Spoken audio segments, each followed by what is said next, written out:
warahmatullahi wabarakatuh. Halo semuanya, perkenalkan nama saya Siti Rahma Khairunisa.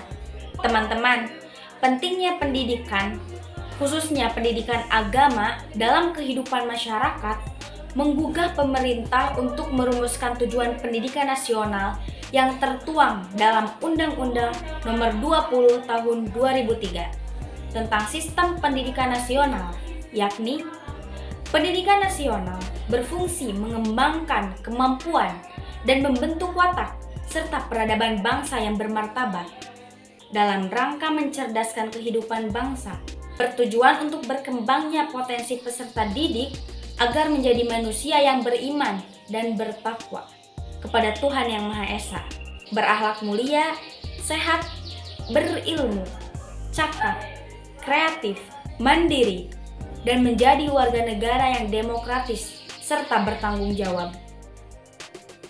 Nilai-nilai keagamaan, terkhusus di bidang akhlak, merupakan hal yang mendasar untuk ditanamkan pada anak secara matang.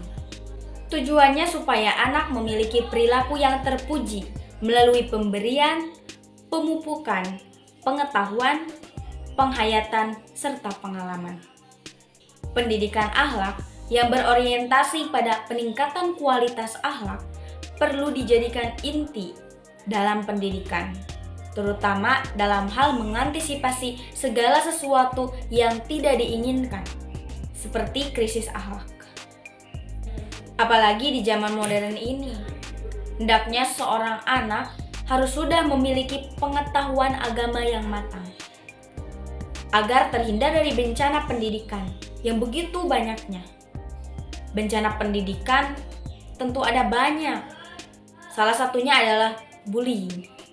Kasus bullying anak di Indonesia marak terjadi di tahun 2023 ini dan menjadi ancaman besar bagi masyarakat, terutama di satuan pendidikan.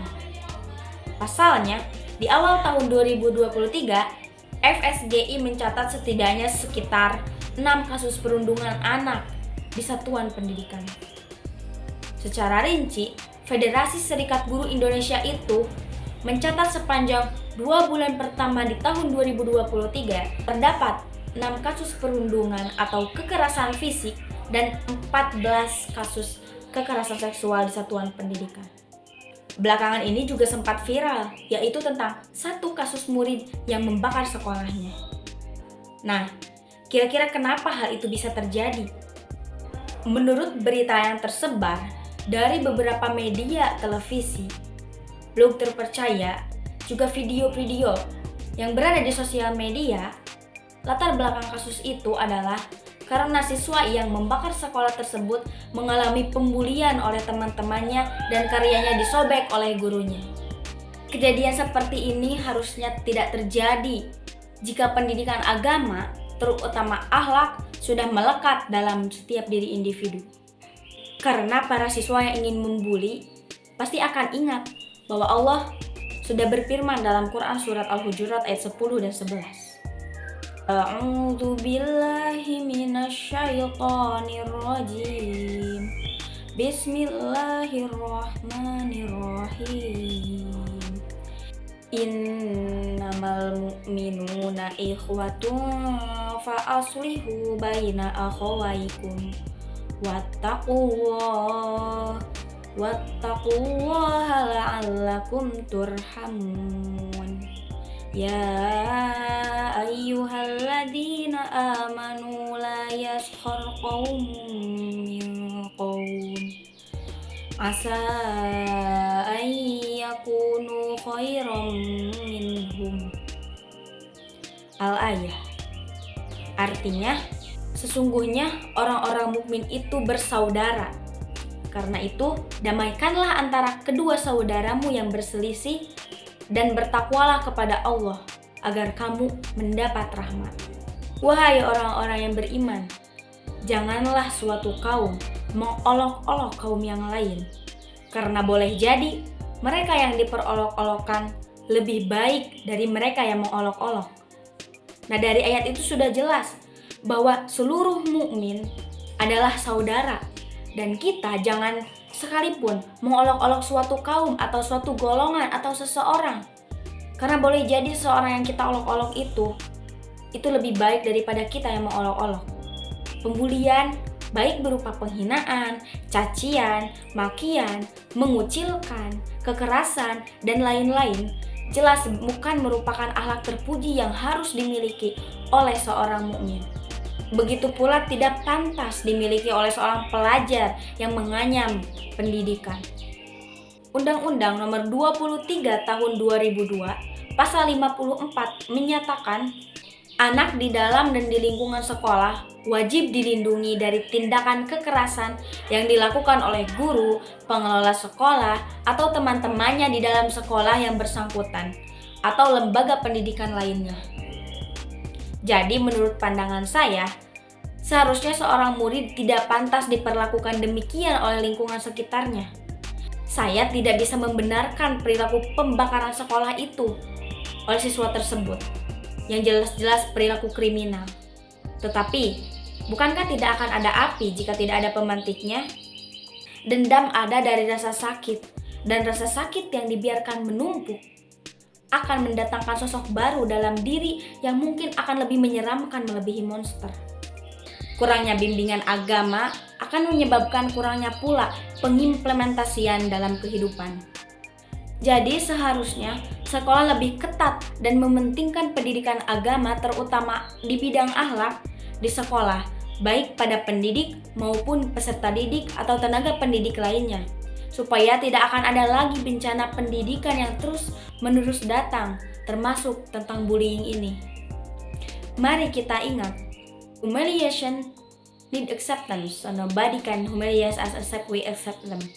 Penghinaan membutuhkan penerimaan, jadi tidak ada orang yang bisa mempermalukan kita kecuali kita menerimanya. Jika tidak menerima penghinaan itu, berarti kita tidak dihina, karena penghinaan membutuhkan penerimaan. Dan di saat kita tidak menerima semua ejekan itu, hati kita akan baik-baik saja.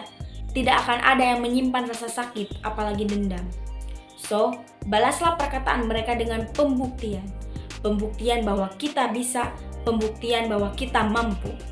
Ada satu kisah nyata tentang seseorang yang berani membuktikan bahwa dirinya itu bisa, yaitu tentang kisah Paul Potts. Paul Potts ini semasa remajanya dia dibully. Dia dibully karena postur tubuhnya yang gendut dan selera musiknya yang tidak umum atau opera. Dia juga katanya sempat mengalami pelecehan. Paul Potts sempat berlari ketika dia dibully oleh teman-temannya. Dan ketika lari, dirinya menabrak tiang hingga menyebab giginya ompong. Lengkaplah sudah kombinasi antara ompong dan gendut yang menjadi bahan bulian teman-temannya. Pengalaman masa muda Paul Potts dihiasi dengan pembulian, tidak percaya diri dan insecure. Kepercayaan diri Paul Potts muncul ketika dia mengikuti lomba dan memenangkan lomba juara pertama di perlombaan nyanyi itu. Tapi kepercayaan dirinya luntur kembali saat idolanya Luciano Pavarotti menilai suara Paul Potts tidak sebaik itu dan katanya Paul Potts itu tidak memiliki kemampuan bernyanyi yang baik. Akhirnya Paul Potts menyerah dari hobi bernyanyinya. Dan dirinya bekerja di pabrik baja, juga menjadi sales telepon seluler. Nah, kemudian Paul Potts menikah. Dan pada usia 36 tahun, dirinya adalah sosok yang membanggakan. Istrinya menguatkan beliau untuk mengikuti lomba menyanyi Britain's Got Talent. Di pencarian bakat itu, Paul Potts bernyanyi dengan penuh tidak percaya diri, tapi suaranya tetap lantang, suaranya tetap enak didengar dan dia menjadi juara pertama di perlombaan itu. Dan sekarang mantan pekerja pabrik baja dan sales telepon seluler itu juga mantan orang yang dibully itu menjadi terkenal. Albumnya sudah jutaan kali di-copy dan menjadi chart lagu Eropa. Dia juga tampil di lebih dari 40 negara. Kesimpulannya, tidak ada kata terlambat untuk sebuah pembuktian. Mari kita buktikan bahwa kita bisa, bahwa kita mampu menjadi lebih baik lagi dan tidak seperti yang orang-orang pikirkan. Semangat!